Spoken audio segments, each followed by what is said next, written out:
We're looking at a worksheet called Copy Formulas in the workbook O3-Creating Formulas and Functions.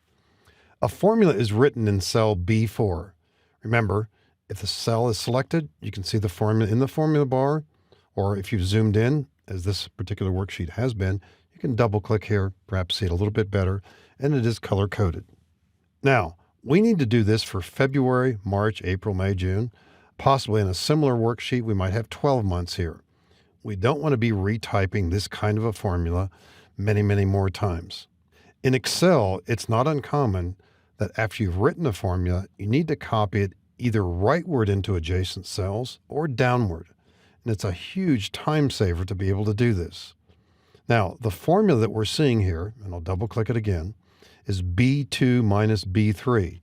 We certainly do not want to see that formula right here. But when you copy a formula, Excel does what we would want it to do. In other words, and if we think of this formula in a different way, this is a formula that subtracts the two cells above it, and in a certain order. Do we want to do the same sort of thing here? We certainly do. The formula to our left does what? The cell that's up 2, we want to take it and subtract the cell that's right below it. Over here, same idea, this cell minus this one. So when we copy a formula, Excel in effect is saying, I see you're moving rightward one column. I'm going to take this formula and adjust the column references.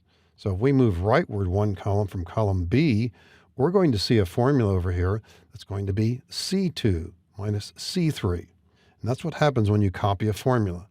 And we copy formulas from the lower right-hand corner, the so-called fill handle. Remember, to slide over that, the mouse pointer turns from a three-dimensional plus into a thin plus, like crosshairs. We'll hold down the left mouse button on the fill handle and drag rightward into June. And you can see the answers pretty readily are accurate. If we click on this cell, maybe double click just to check it out, we see what's happened. Press escape over here, double click, we see what's happening. Copying formulas means we copy, you could say, the relationship. This formula subtracts the two cells above it.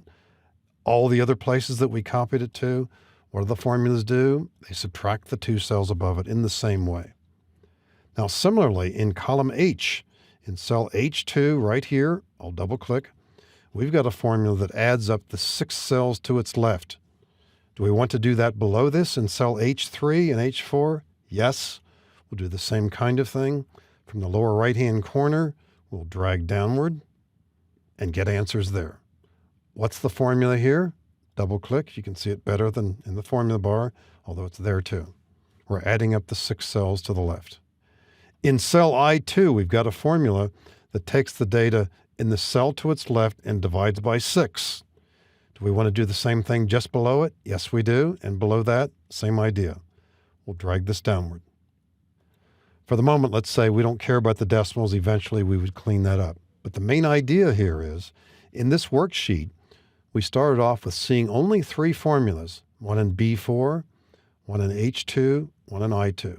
We simply created the other formulas by copying. And it's very, very common in Excel to write a single formula and copy it into many, many cells rightward or many, many cells downward. And it's a real time saver.